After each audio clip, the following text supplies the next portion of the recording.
This feels like aluminium. Aluminum.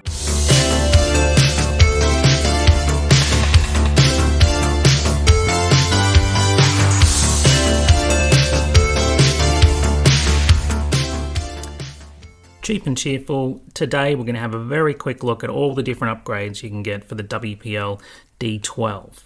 Now I'm going to go through this as fast as I can to cover as much ground as I can. I want to show you guys all the different things you've probably seen on eBay and AliExpress, whether you should get them or not, whether they're duds or whether they're not bad, and very quickly what you might need to do to get them going.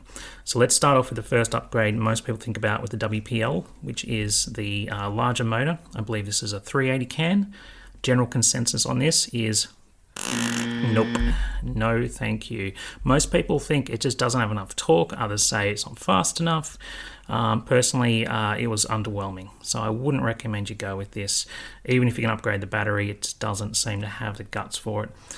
If you do want to upgrade the motor, what you need to do is get yourself one of these. This is a 2430 motor.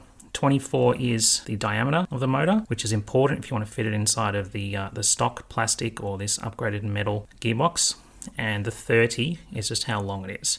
So you've got to get one that's 24, and you've got to get one 30 or even 35. The 24-35 will also fit. Any bigger than that, and you're likely to run into trouble with hitting the servo right at the back of the motor there, hitting that servo there.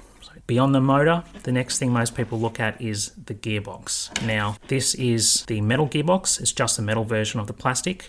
Personally, I've not had much luck with this. One reason only, that the screws that hold the motor in, they are so close to the walls on each side.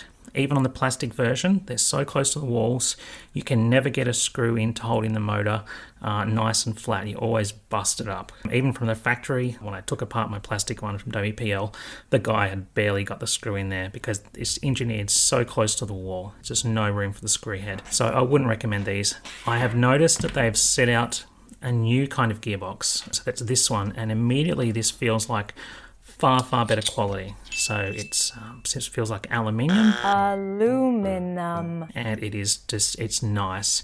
Particularly the hardware they give. Look at these machine gears. Gearbox, assembly, all sintered metal. They are way better than the ones you get with that other gearbox. It doesn't have that hole you need to insert your motor into. It's just this blank plate, which is good because you don't have to worry as much about how wide the diameter of your motor is. It does mean you're going to want to make sure that you bolt down your motor good, and they've done a good job from what I can see here. That's just perfect. There's plenty of space to get your screws in. This has been done properly, and I've got high hopes for this one. The next one we'll take a look at is the double wishbone suspension. So there are two double wishbone suspension kits out there. You see the difference there?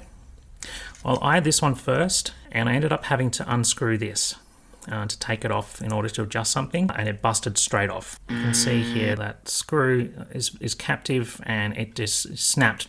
I didn't apply much pressure, just put in my hex wrench and turned it, and it came straight off. And that's stuff now. You can't fix that. You can't take it out. That whole $50 piece is useless. Then I found out that they've got this one. And this one, the key difference you notice, and I'm sure it's no coincidence, is you can remove that screw. Now there is a downside to this in that you need to make sure your wheels have enough room inside of them at the back, because it is slightly a few millimeters longer. I found these wheels, see how that wheel's quite shallow? It grazed and it hit against this part. So these didn't work with this one.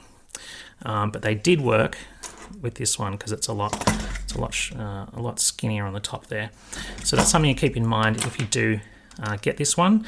You're gonna have to make sure you get wheels that have plenty of room at the back, just like the stock ones do and most other ones do, but some of them don't, like this one. So yeah, this one's been fine. It went together perfectly, no issues at all. I'm quite impressed with this one. Moving along, let's look at wheels since we mentioned them. So these wheels, drift wheels, hard wheels, I'll put a link down the bottom.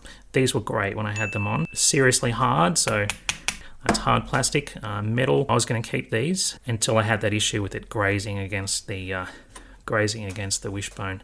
If you do have the stock wishbone, or if you have this one, then these wheels will work a treat. Beyond that, you've got your metal version of the originals. I haven't tried these yet, so I can't say whether they're any good or not. I bought them and I just didn't think they looked great. They looked better on the internet when I was buying them. Now, I don't know, I think the originals look better, the plastic ones. So that's why I went for these. They're not specifically made for it, so it does come with some adapters that go on the top of the hub. But these so far are looking pretty good. I reckon they're nice and understated. They're not too flashy. They're not too big. It doesn't look like it's on roller skates, like some of the wheels look like. Just way too big for the WPL. Way too flashy. These ones are subtle, but nice. Moving on. Okay, so most people, when they start upgrading the WPL, one of the first things you have to do is get a new transmitter. Most people will go with the DumboRC, which is this transmitter. This is fantastic. It's about $50 Australian, $60 Australian, and it will come with this receiver, the X6FG, and that's fine. That works well. However, if you're going to do lights and lots of lighting upgrades on your WPL, you might consider ordering one that has this. So this is the X8DC. Now you might notice it has got a whole bunch of extra little pins here, and they are for a whole bunch of lights that come with it.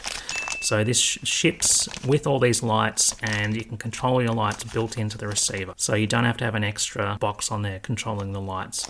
You can just plug in whatever lights you've already got straight into there. It's like an extra $10 on top of the regular receiver. Highly recommend it.